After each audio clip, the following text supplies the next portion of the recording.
Alors ce que vous avez ici, c'est un dinosaure herbivore qui peut atteindre jusqu'à 7 mètres de longueur. Donc là, on est sur un spécimen de taille moyenne qui est caractéristique surtout par ses dents qui lui ont valu son nom de dents cannelées et qui fonctionnaient comme des sécateurs en fait. Donc c'est un herbivore qui mangeait de la végétation plutôt coriace, plutôt solide. Il faut imaginer des troupeaux qui passaient leur journée à manger de la végétation basse et à essayer d'échapper aux prédateurs, parce qu'il y en avait quand même pas mal aussi à cette époque. Historiquement, c'est le premier genre de dinosaure décrit en Provence en 1869. Le problème, c'est qu'on n'avait jamais trouvé de squelette assez complet, ou en tout cas assez bien conservé pour qu'on ait une constitution de bonne qualité.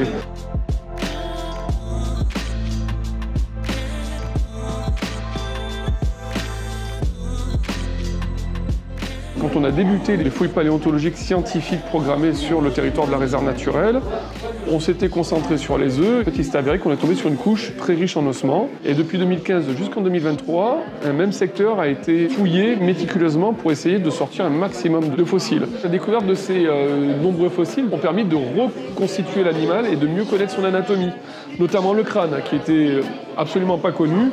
Avec les quelques éléments qu'on a pu trouver, on a pu reconstituer avec un facteur de fiabilité d'environ 70%, donc c'est plutôt pas mal. Ce qui fait que c'est un objet scientifique aussi à part entière. On n'est pas que sur du bel objet muséographique. On peut faire de l'anatomie comparée, paléontologique, avec cette reconstitution.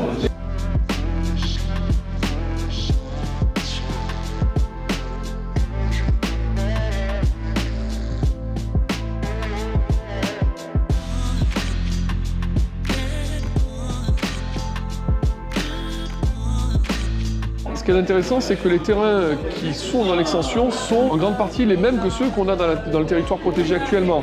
Donc en fait, on va multiplier par 2 notre terrain de recherche et on sait déjà qu'il y a 2 ou 3 zones qui sont très intéressantes. La première, c'est la fameuse butte à œufs qui va faire l'objet de la zone pédagogique où le public vient déjà depuis très longtemps pour ramasser des fossiles. Donc là, l'idée, c'est de faire un aménagement pour protéger le site, canaliser les visiteurs et encadrer les activités de valorisation et de sensibilisation. On sait qu'on a du potentiel à la fois sur les œufs mais aussi sur des ossements, parce qu'on a des ossements qui ont été observés déjà. Donc là, on attend que l'aboutissement de l'extension se fasse pour relancer des programmes de recherche sur ces zones-là et peut-être avoir de nouvelles surprises.